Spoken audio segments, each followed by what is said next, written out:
এয়া বন্ধুসকল ৰাইজ চাওক আজি মামা আকৌ মোৰ ঘৰত আহিছে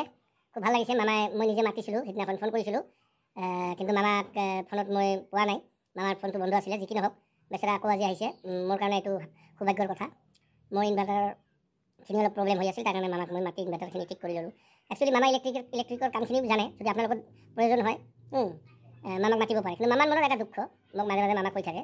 যে গাঁৱৰ মানুহ মোক কামৰ কাৰণে মাতাৰ পিছত দেখা যায় কামখিনি কৰিলোঁ বেলেগ মানুহ কাম কৰিলে তাৰ 400-500 টকা দিব আৰু মই কৰিলে 50 টকা সেইখিনিও নোলায় কেতিয়াবা বাকী ৰাখি থৈ দিয়ে বোলে কালি দিম সেইকাৰণে মামা আজিকালি সেইবিলাক কাম কৰা বাদ দিলে নে কি কয় মামা কথাখিনি হয় গাঁৱৰ মানুহ বুলি যে সদায় এনেই কৰিব বিনা পইচা কৰিব তেনেকুৱাও নহয় আপোনালোকে অলপ হেৰি কৰিব লাগে যিহেতু কামখিনি জানে টুকটাক কামখিনি যিখিনি আমাৰ প্ৰয়োজনীয় কাম ইলেক্ট্ৰিক কামখিনি অলপ ডেঞ্জাৰাছ হয় আমি সকলোৱে তাৰ হাত দিব নাজানো বা কেনেকৈ দিলে কি হয় বেচেৰাই বহুত কষ্ট কৰি কামখিনি শিকিছে গতিকে তেওঁৰ যিখিনি পাৰিশ্ৰমিক বা মূল্যখিনি দিব লাগে কিন্তু আমাৰ মানুহখিনি বুজি নাপায় সেইকাৰণে মামা আজিকালি বেজাৰ এইবিলাক কাম নকৰোঁ বুলিয়ে কয় কিন্তু মামাক মই মাতিলে মামা মোৰ কামখিনি কৰি দিয়ে মই মামাক একো নিদিলেও তথাপিও মামাক মোক বেয়া নাপায় সেইখিনি মই জানো নে মামা মোক বেয়া পায় নেকি কাৰণ মামাৰ লগত মোৰ এটা পুৰণা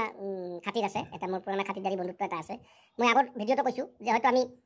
ঘৰত আহিলে মামা ভাগিন কিন্তু আমি যেতিয়া ক'ৰবাত ফুৰিবলৈ যাওঁ তেতিয়া কিন্তু মামা ভাগিন নহয় আমি একদম ফ্ৰেণ্ডলি আমি চলা ফিৰা কৰোঁ যি কি নহওক মামাৰ আজিকালি কাম নাই নেকি মাজতে বহুত দিন বৰষুণ দি থাকিল যে তাৰ কাৰণে কাম কাজ নহয় মামা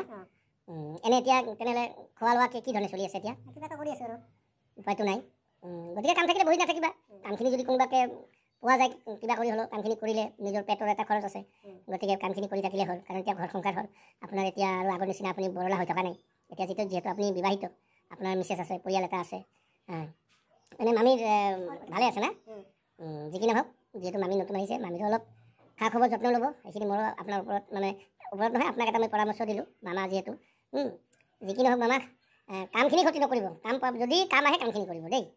ঠিক আছে মামা আপুনি আমাৰ ঘৰত আহিছে মই খুবেই ভাল পাইছোঁ পৰৱৰ্তী আকৌ লগ পাম আজিলৈ এইখিনি